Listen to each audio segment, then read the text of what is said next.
Why your brain won't stop worrying about everything. Picture this, it's 3 a.m. in Chicago and Sarah is lying awake, staring at the ceiling. Her mind is racing through the same loop it's been stuck in for weeks. What if she doesn't get the promotion? What if her boyfriend breaks up with her? What if her parents get sick? What if the economy crashes and she loses her job? Sound familiar? If you've ever found yourself trapped in this endless cycle of what-if scenarios, you're definitely not alone. Here's the thing that most people don't realize. Your brain isn't broken, and you're not weak for worrying. Your mind is actually doing exactly what it's been programmed to do for thousands of years, trying to predict and control the future to keep you safe. But in our modern world, this ancient survival mechanism has gone completely haywire. We're no longer worried about being eaten by wild animals. Instead, we're terrified of being rejected on dating apps, getting fired from jobs that barely pay our rent, or not having enough money saved for retirement that's still 30 years away. The Romans had a name for the solution to this problem, and it might surprise you. They called it Amor Fati, which literally means love of fate. Now, before you roll your eyes and think this is just some feel-good philosophy that doesn't work in the real world, hear me out.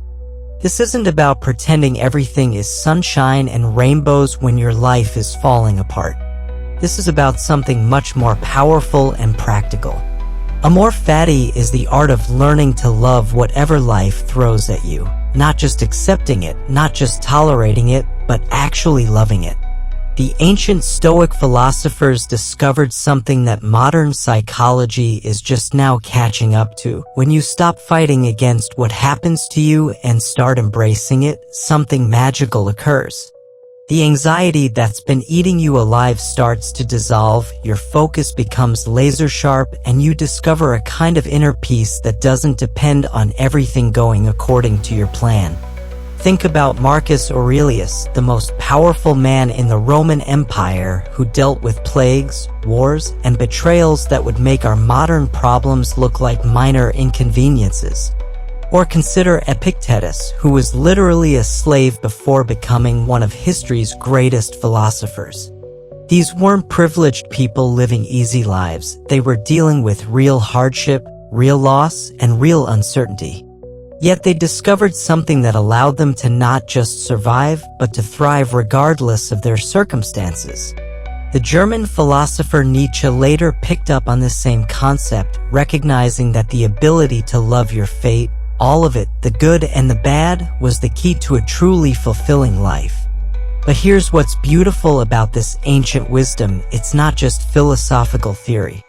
There are specific, practical exercises you can do starting today that will begin to transform how you relate to uncertainty and change. In the next few minutes, I'm going to share 4 powerful methods that the Stoics used to practice Amor Fati, but I've adapted them for our modern world.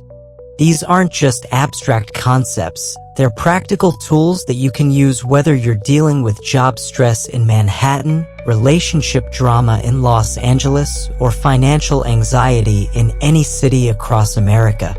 But first, we need to understand why your brain won't stop worrying in the first place, because once you see the real reason behind your anxiety, everything else starts to make sense.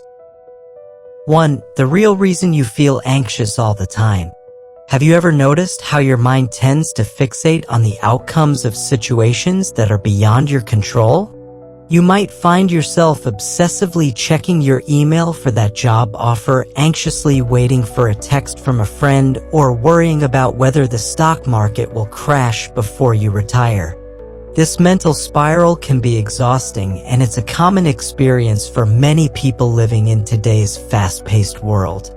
The root of this anxiety lies in a fundamental truth that Stoic philosophers like Epictetus articulated centuries ago. Much of our suffering comes from our attachment to outcomes that are not within our control. When we desire a specific outcome, such as landing a dream job, we set ourselves up for disappointment and turmoil if that desire isn't fulfilled. Conversely, when we fear an undesired outcome like losing a relationship or facing financial hardship, we often become paralyzed by worry, imagining the worst possible scenarios. Epictetus famously stated, "If you desire any of the things which are not in your own control, you must necessarily be disappointed, and of those which are, and which it would be laudable to desire, nothing is yet in your possession." In other words, if you invest your emotional well-being in things outside your control, you are setting yourself up for inevitable disappointment. The Stoics believed that this attachment to external outcomes creates a tumultuous inner life filled with anxiety and fear. So, what can we do about it? The first step is recognizing what is truly within our control. According to the Stoics, the only things we can control are our thoughts, actions, and reactions. Everything else, other people's opinions, the economy, and even our health, falls outside our realm of influence. This realization can be liberating. Once you understand that your emotional responses are within your control, you can begin to detach your happiness from external circumstances. For example, let's take a look at workplace anxiety. Imagine you're up for a promotion that you desperately want. Every day, you check your emails, worrying about whether you've made a good impression on your boss. You might even start to feel resentful of your coworkers, suspecting they are vying for the same position. This anxiety can consume you, affecting your performance and overall happiness. Now, shift your perspective.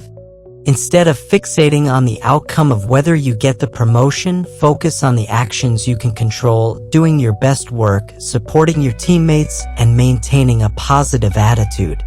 When you're grounded in what you can control, the anxiety surrounding the promotion begins to dissipate. You realize that regardless of the outcome, your value as a person and a professional remains intact. Similarly, think about your relationships. Many people fear being single or alone, often leading to unhealthy attachments or staying in relationships that don't serve them. This fear can be paralyzing. However, if you shift your focus to the actions you can control, like nurturing your own happiness, pursuing your interests, and building a fulfilling life, you'll find that your fear of being alone becomes less daunting. As you work to cultivate your own happiness, you'll find that the need for external validation diminishes and you become more resilient in the face of uncertainty. Epictetus encourages us to use only the appropriate actions of pursuit and avoidance, and even these lightly and with gentleness and reservation. This means that we should engage with life's challenges without becoming overly attached to the outcomes. By practicing this principle, we learn to approach life with a sense of curiosity rather than fear. Instead of worrying about whether you'll find a partner or achieve career success, you can focus on enjoying the journey and learning from each experience. It's also essential to recognize that the Stoics referred to external factors, wealth, health, and relationships, as indifference. They categorized these as preferred and dispreferred indifference, meaning that while we might prefer to have them, they are not necessary for our happiness. This perspective is crucial. When you stop viewing these externals as essential to your well-being, you free yourself from the anxiety of losing them. For instance, let's consider the fear of poverty. In our society, we're bombarded with messages that equate wealth with worth. Many people live in constant anxiety about their financial situation, fearing that they won't be able to maintain their lifestyle or provide for their families.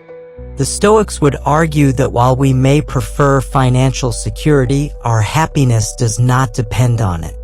Instead, focus on the skills you can develop, the relationships you can nurture, and the mindset you can cultivate. These are the true sources of resilience and joy.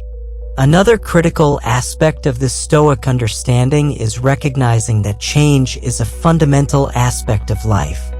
As Marcus Aurelius noted, constant awareness that everything is born from change.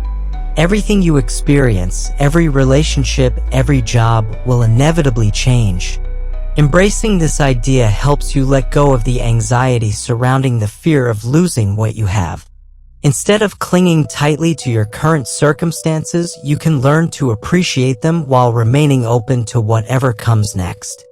When you adopt this mindset, you begin to see change not as a threat but as an opportunity for growth. For example, if you lose a job, rather than viewing it as a devastating blow, try to see it as a chance to explore new opportunities, develop new skills, or even start a new career path that could be more fulfilling. The Stoics understood that every challenge contains the seeds of new possibilities. It's our job to cultivate them. Lastly, it's essential to understand that happiness is relative and adaptive. The famous 1978 study by Brickman, Coates, and Janoff-Bullman examined lottery winners and paralyzed accident victims to understand happiness. Initially, lottery winners reported much higher happiness levels than the others, but a year later, the control group and the lottery winners were equally happy, while the paralyzed victims experienced only slight decreases in happiness. This study highlights that happiness is not determined solely by external circumstances, but is a product of our internal mindset. When you shift your focus from external achievements to internal growth and acceptance, you will find a profound sense of peace.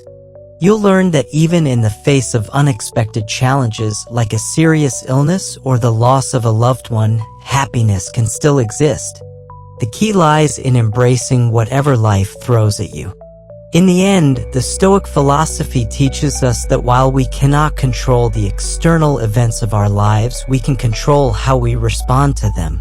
By focusing on what you can control, your actions, your mindset, and your reactions, you will find that the anxiety that once dictated your life begins to fade. Instead, you can cultivate a deep sense of inner peace and resilience that will carry you through whatever challenges come your way. 2. Do the thing that scares you most. Here's why. Let me tell you about Marcus, a 28-year-old marketing manager in Seattle who was absolutely terrified of poverty. He'd lie awake at night calculating his expenses, obsessing over his savings account, and constantly checking real estate prices in cheaper neighborhoods just in case. The thought of losing his apartment, his car, or his ability to eat out at nice restaurants filled him with dread. Sound familiar? This kind of fear isn't uncommon in our society where we're constantly told that financial security equals personal worth. But here's what Marcus discovered when he decided to face his fear head-on. The thing he was most afraid of wasn't nearly as terrible as his imagination had made it out to be. In fact, it became one of the most liberating experiences of his life. This is the first practical method for developing Amor Fati, purposefully exposing yourself to the things you fear most. The ancient Stoic philosopher Seneca understood this principle deeply. He wrote, "It is precisely in times of immunity from care that the soul should toughen itself beforehand for occasions of greater stress, and it is while fortune is kind that it should fortify itself against her violence." In other words, when things are going well, that's exactly when you should prepare yourself for when they're not. This isn't pessimism, it's practical wisdom. So what did Marcus do? He decided to live like he was poor for 2 weeks. He moved his mattress to the floor, ate nothing but rice, beans, and basic vegetables, took public transportation everywhere, and eliminated all entertainment expenses. He shopped at thrift stores, walked instead of taking Ubers, and spent his evenings reading library books instead of binge-watching Netflix. The first few days were uncomfortable, but something remarkable happened by the end of the first week. Marcus realized that he didn't need most of the things he thought were essential for his happiness. He discovered that a simple meal could be satisfying, that walking actually made him feel more energetic, and that he slept just as well on a mattress on the floor as he did on his expensive bed frame. Most importantly, he learned that his sense of self-worth wasn't tied to his possessions or his lifestyle. He was still the same person with the same skills, the same relationships, and the same capacity for joy. This experience completely transformed his relationship with money. He stopped checking his bank account obsessively, stopped worrying about every purchase, and paradoxically started making better financial decisions because they came from a place of choice rather than fear. When you're not afraid of being poor, you make money decisions based on your values rather than your anxieties. Let's take another common fear, being alone. Sarah, a 32-year-old teacher in Denver, had been in a series of relationships since college, jumping from one to the next because the thought of being single terrified her. She stayed in relationships that weren't fulfilling, tolerated behavior that made her unhappy, and compromised her own goals because she was afraid of ending up alone. Her fear of solitude was controlling her entire life. When Sarah finally decided to face this fear, she committed to being single for 6 months. No dating apps, no casual hookups, no romantic relationships of any kind. Instead, she focused on building a relationship with herself. She took up painting, joined a hiking group, traveled solo to Portland for a weekend, and spent evenings reading books she'd always wanted to read but never had time for. What Sarah discovered was revolutionary. She realized that being alone didn't mean being lonely. In fact, she found that she genuinely enjoyed her own company. She learned to make decisions based on what she wanted rather than what would please a partner. She developed hobbies and interests that were truly hers, not compromises with someone else's preferences. Most importantly, she discovered that her happiness didn't depend on being in a relationship. When Sarah eventually started dating again, everything was different. She approached relationships from a place of choice rather than need. She was no longer willing to stay in situations that didn't serve her because she wasn't afraid of the alternative. She could evaluate potential partners based on compatibility and genuine connection rather than desperation to avoid being alone. This principle applies to virtually any fear you might have. Afraid of public speaking? Join a local Toastmasters group and give a speech every week. Terrified of failure? Start a small side project with the explicit goal of learning from mistakes. Worried about what people think of you? Spend a day doing something slightly embarrassing in public, wear mismatched shoes, sing happy birthday to yourself in a coffee shop, or ask for a discount at a store that clearly doesn't offer them. The key insight here is that most of our fears are worse in our imagination than they are in reality. We create elaborate scenarios about how terrible things will be, but when we actually experience them, we discover that we're far more resilient and adaptable than we thought. This isn't about seeking out suffering for its own sake, it's about building confidence in your ability to handle whatever life throws at you. When you deliberately expose yourself to your fears, you're essentially conducting a scientific experiment on your own resilience. You're gathering data about what you can actually handle rather than relying on the often exaggerated fears your mind creates. This process builds what psychologists call distress tolerance, your ability to experience difficult emotions and situations without being overwhelmed by them. There's also a practical benefit to this approach. When you're not afraid of the worst-case scenario, you can take more calculated risks in your life.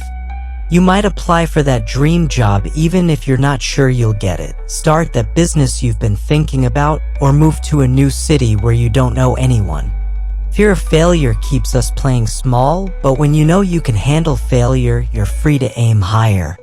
The Stoics understood that this kind of voluntary hardship wasn't about punishment, it was about freedom. When you're not afraid of poverty, you can't be controlled by the threat of losing money. When you're not afraid of being alone, you can't be manipulated by the fear of abandonment.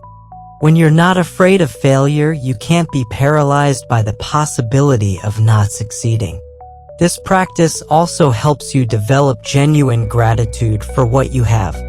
When Marcus returned to his normal lifestyle after his 2 weeks of voluntary poverty, he appreciated his comfortable bed, his morning coffee, and his ability to eat out with friends in a way he never had before.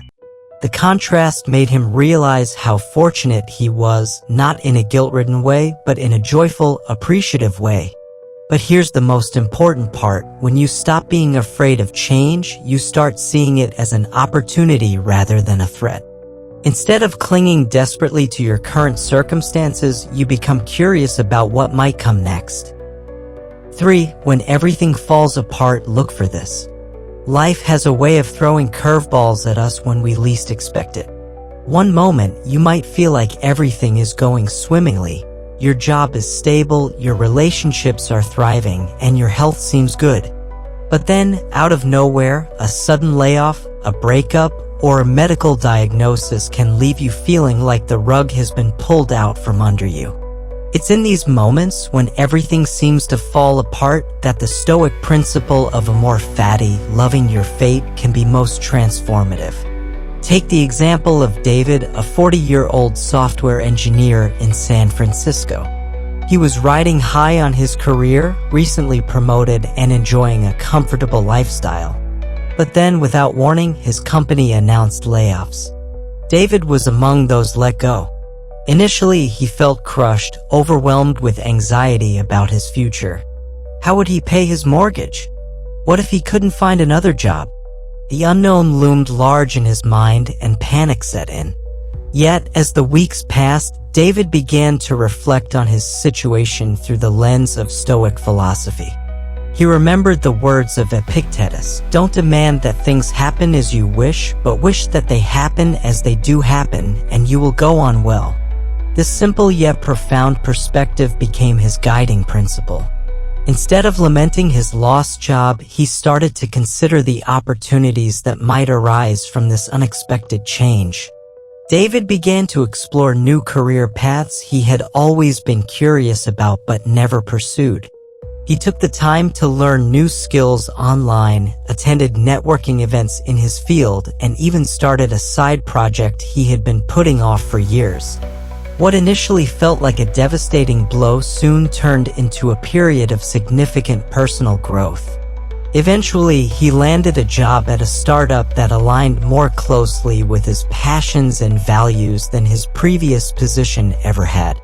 This story illustrates an essential truth. Life is not just a series of outcomes, but a dynamic process filled with opportunities for growth, even in adversity. By reframing his experience, David learned to see change as an opportunity rather than a setback. The Stoics believed that every challenge contains the seeds of new possibilities. It's our job to cultivate them. When faced with hardship, it's natural to react with fear and resistance. Our instinct is to cling to what we know and what feels safe. But resisting change can create more suffering. As Marcus Aurelius wrote in his Meditations, constant awareness that everything is born from change. This acknowledgement of life's impermanence can be freeing. It reminds us that nothing is static, everything is subject to transformation. Consider the story of Amanda, a 35-year-old nurse in Chicago who suddenly found herself facing a terminal diagnosis. Initially, Amanda was devastated. The news rattled her to her core, and she struggled to grasp the reality of her situation. However, as she processed her emotions, she began to reflect on the Stoic idea that every moment is an opportunity to learn something valuable. Instead of succumbing to despair, Amanda decided to document her journey. She started a blog sharing her thoughts, experiences, and the lessons she learned along the way. In doing so, she found purpose in her struggle. Her words resonated with many others facing similar challenges, and her blog became a source of inspiration for those grappling with their mortality. Amanda embraced her fate not by denying her feelings or pretending everything was okay, but by finding meaning in her experience. She illustrated that even in the face of immense adversity, we can discover new paths and purpose. Her journey became a testament to the power of resilience and the human spirit's ability to adapt. The Stoics teach us that change is an inherent part of life, and within every change lies the opportunity for growth. When everything falls apart, it's crucial to remember that new opportunities are often disguised within our challenges. However, this requires a shift in perspective, seeing adversity not as a roadblock but as a stepping stone. In your own life, consider the times when you've faced significant challenges. What did you learn from those experiences? Did you discover strengths you didn't know you had? Did you find new passions or interests that emerged from the ashes of your previous comfort? Often, it's during our most challenging moments that we uncover our true potential. The key to embracing change lies in cultivating a mindset of curiosity rather than fear. Instead of asking, "Why is this happening to me?" consider reframing the question to, "What can I learn from this?" This shift in mindset opens the door to growth and resilience. It's also essential to practice gratitude during these times of upheaval. While it might feel counterintuitive to be grateful in the face of adversity, recognizing the lessons learned and the potential for growth can provide a sense of empowerment. For instance, when David lost his job, he began keeping a gratitude journal. Each day, he would write down 3 things he was grateful for, no matter how small. This practice helped him maintain a positive outlook and reminded him that even in the midst of uncertainty, there were still aspects of his life to appreciate. Another powerful Stoic exercise is to visualize the worst-case scenario. This technique, often called premeditatio malorum, involves imagining the worst possible outcome of a situation. By doing so, you can confront your fears and realize that even the most challenging outcomes are manageable. For David, this meant acknowledging the fear of being unemployed for an extended period. Once he accepted this possibility, it lost its power over him. He understood that he could always seek temporary work or find ways to support himself until he landed a new job. Finally, remember that you are not alone in your struggles. Share your experiences with friends, family, or support groups. The Stoics valued community and understood the importance of leaning on others during tough times. In moments of uncertainty, seeking support can provide you with new insights, encouragement, and a reminder that you're not facing your challenges in isolation. When everything falls apart, look for the lessons hidden within the chaos. Embrace the opportunity to grow, evolve, and discover new paths. Life's unpredictability can be daunting, but it can also be a source of profound resilience and strength. By adopting the Stoic principle of Amor Fati, you can learn to love whatever life throws at you, transforming challenges into opportunities for growth. Remember that your ability to adapt and thrive in the face of adversity is a testament to your strength and resilience. 4. Why lottery winners aren't happier than you. Imagine winning a massive lottery jackpot, millions of dollars suddenly deposited into your bank account overnight.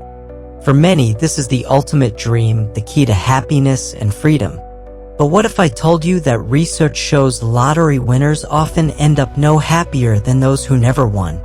In fact, many lottery winners experience significant challenges and, in some cases, even regret their newfound wealth. This counterintuitive reality offers a crucial lesson about happiness, one that aligns perfectly with Stoic philosophy. In 1978, psychologists Philip Brickman, Dan Coates, and Ronnie Janoff-Ballman conducted a groundbreaking study to explore the relationship between wealth and happiness. They examined 3 groups: lottery winners, paralyzed accident victims, and a control group of people who had neither won the lottery nor experienced life-altering injuries.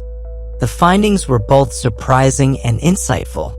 Initially, the lottery winners reported significantly higher levels of happiness compared to the other groups. However, 1 year later, the study revealed a striking conclusion: the happiness levels of both the lottery winners and the control group were nearly identical, with only slight differences. Meanwhile, the paralyzed accident victims reported slightly lower happiness levels but were not as miserable as one might assume. This phenomenon is an example of what psychologists call hedonic adaptation, which refers to our ability to quickly return to a baseline level of happiness despite significant life changes. So, what does this mean for us? It highlights a fundamental truth. Happiness is not solely derived from external circumstances, such as wealth or possessions. Instead, happiness is largely determined by our internal mindset and how we perceive and respond to the world around us. The Stoics understood this principle centuries ago, emphasizing that true contentment comes from within, not from external factors. Marcus Aurelius, the Roman emperor and Stoic philosopher, wrote extensively about the importance of focusing on what we can control. He believed that our thoughts, actions, and attitudes shape our reality. In his meditations, he advised, "You have power over your mind, not outside events. Realize this and you will find strength." This perspective is critical for understanding why lottery winners often don't achieve lasting happiness.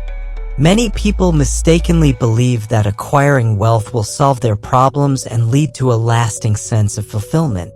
However, once the initial excitement of winning wears off, they often find themselves grappling with new challenges.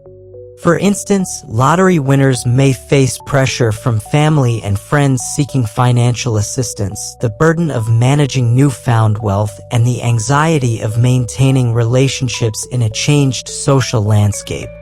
The weight of expectations can become overwhelming, leading to stress and dissatisfaction.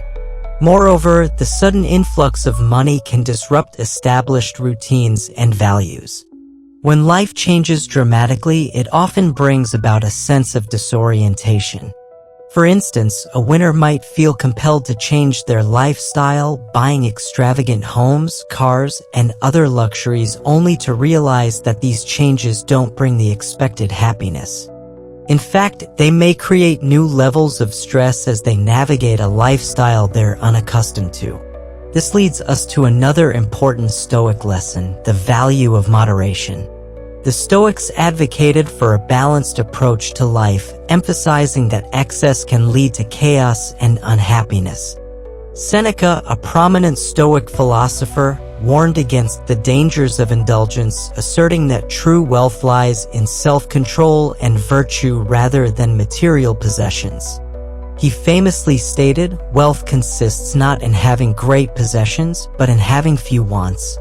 In contrast, those who cultivate a mindset of gratitude and contentment regardless of their financial situation tend to experience greater happiness. Instead of fixating on what they lack or what they desire, these individuals focus on appreciating the present moment and the resources available to them. They recognize that happiness is not a destination but a journey, a series of daily choices and attitudes. Consider the case of Jessica, a 30-year-old woman who received a modest inheritance after her grandmother passed away. Instead of splurging on luxury items or extravagant vacations, Jessica used the money to pay off her student loans, start a small savings account, and invest in a course that would help her develop a new skill. She felt a profound sense of relief and empowerment from her choices, which ultimately led to greater happiness than any material possession could provide. This story illustrates that happiness can be found in making conscious decisions aligned with our values rather than chasing after fleeting desires. It's about recognizing that contentment comes from within, not from external validation or wealth.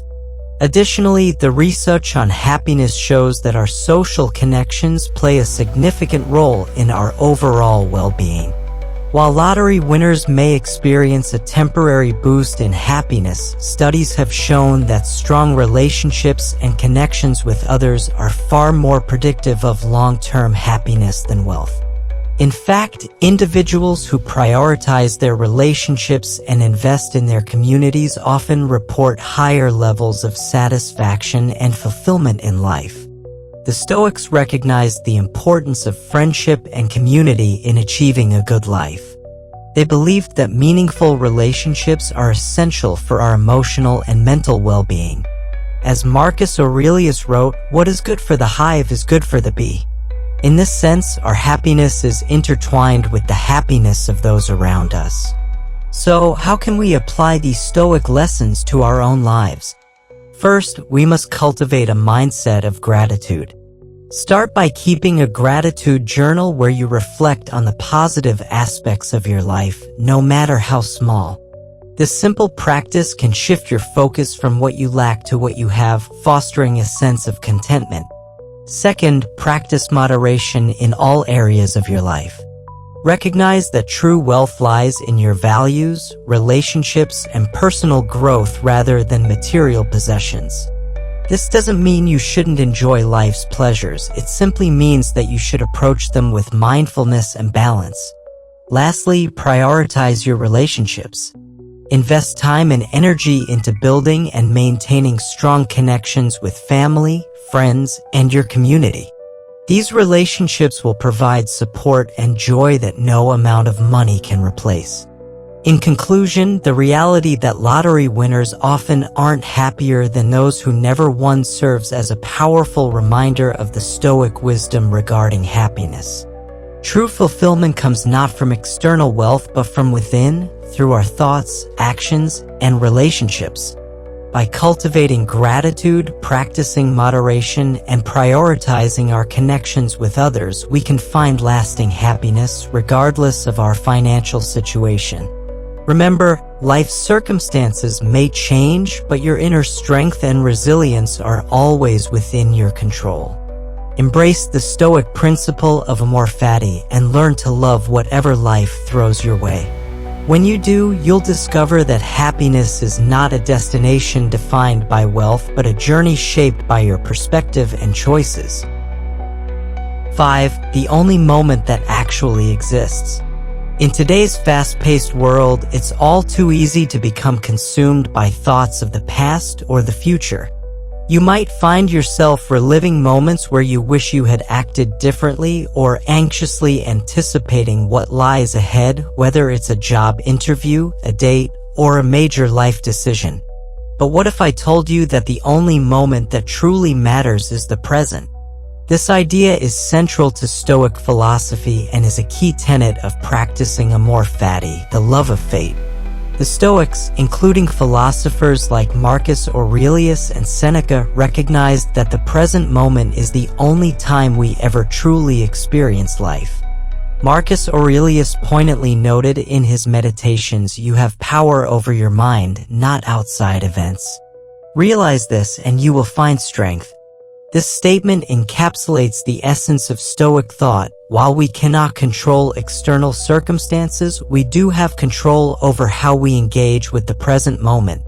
Consider the life of Rachel, a 27-year-old graphic designer in New York City. She's talented, ambitious, and has big dreams for her career.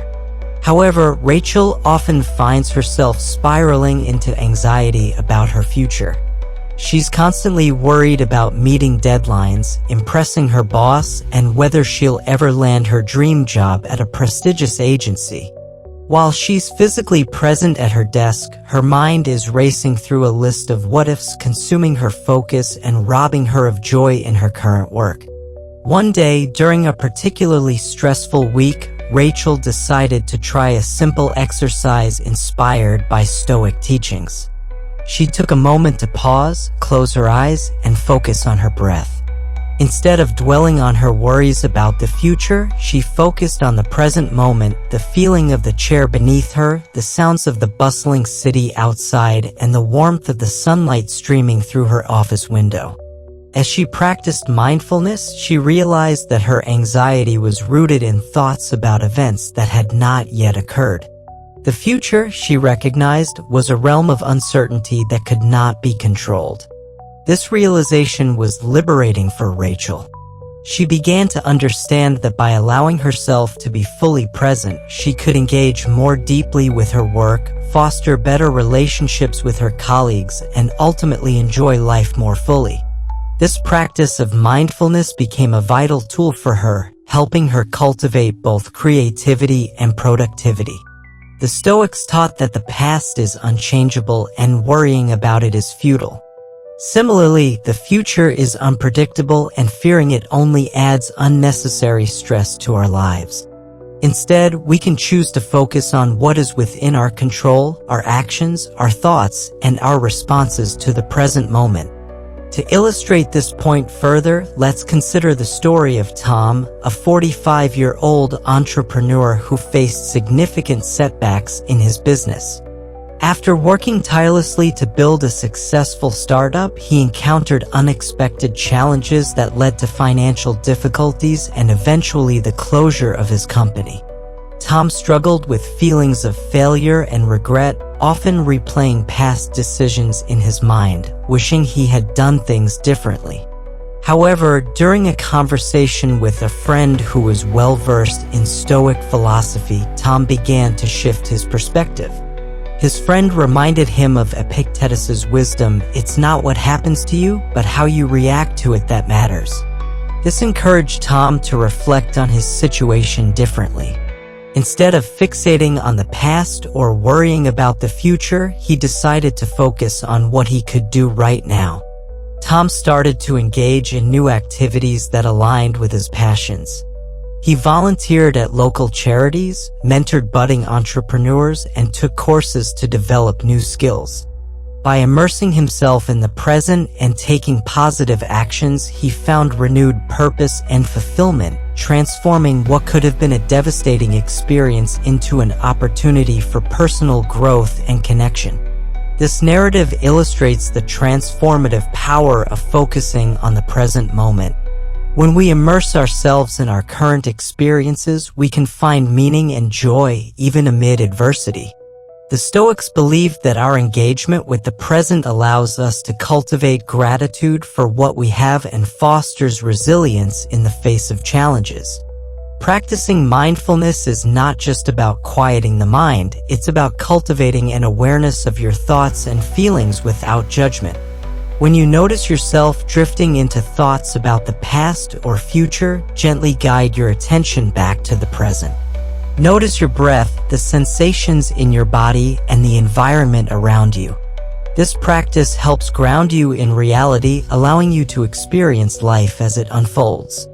Another helpful technique is to incorporate short mindfulness breaks into your day. Set aside a few minutes to step away from your tasks, close your eyes, and simply breathe. Focus on each inhalation and exhalation, observing any thoughts that arise without getting caught up in them.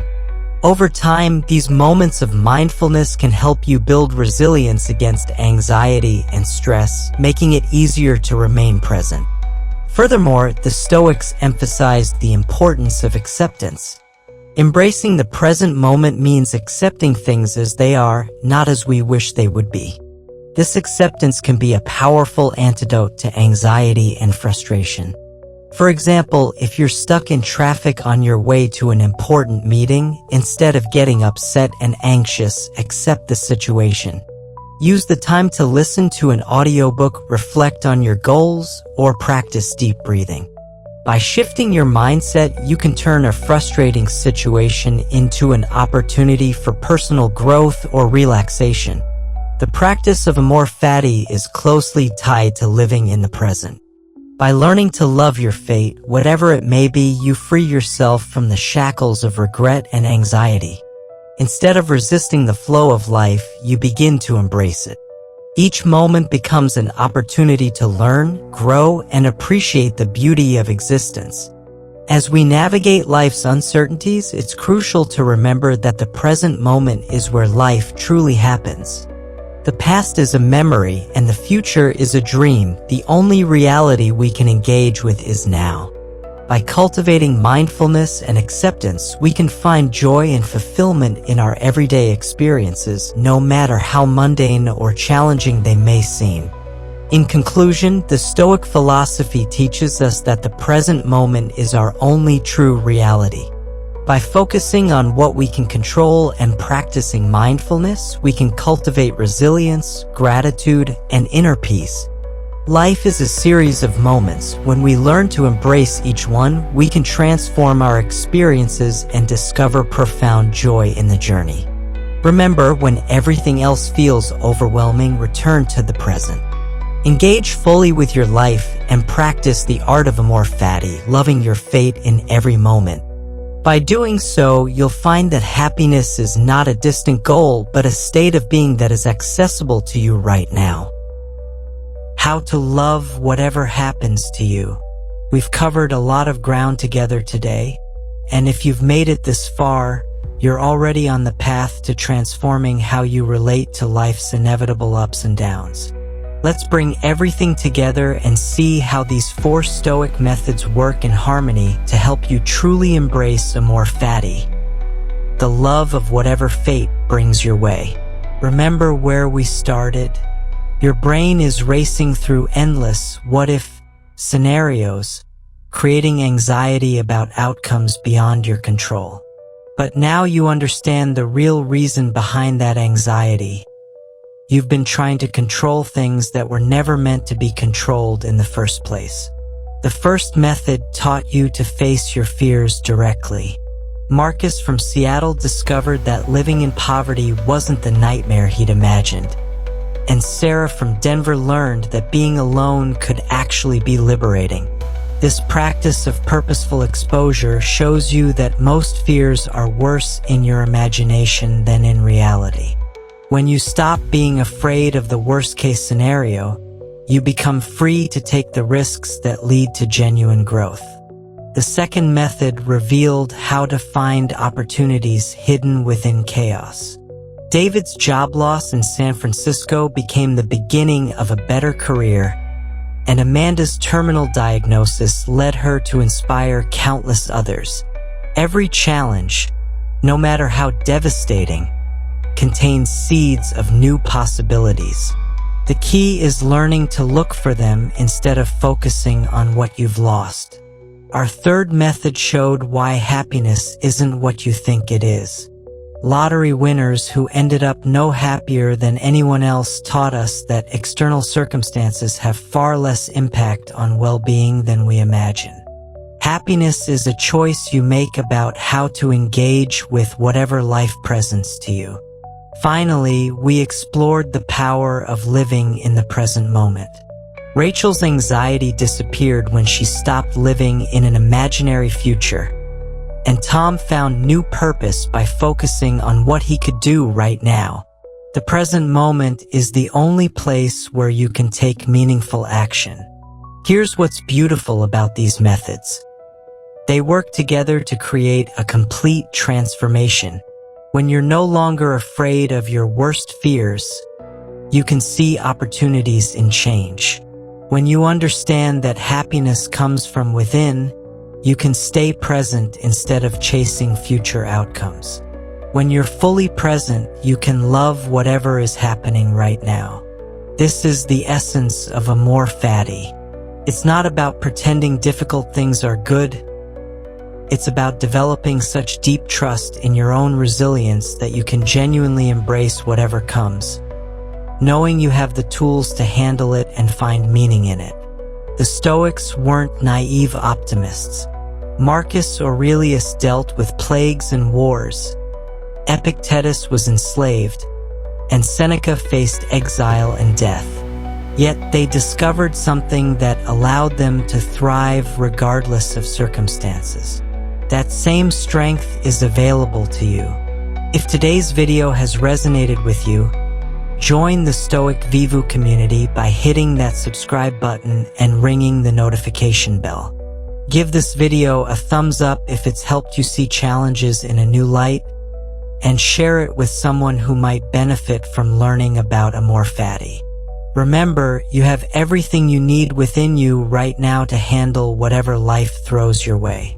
Start practicing Amor Fati today, and watch as your relationship with uncertainty and change begins to transform. Whatever happens to you next, love it, because loving your fate is the key to genuine freedom, resilience, and peace. Thank you for watching, and I'll see you in the next video.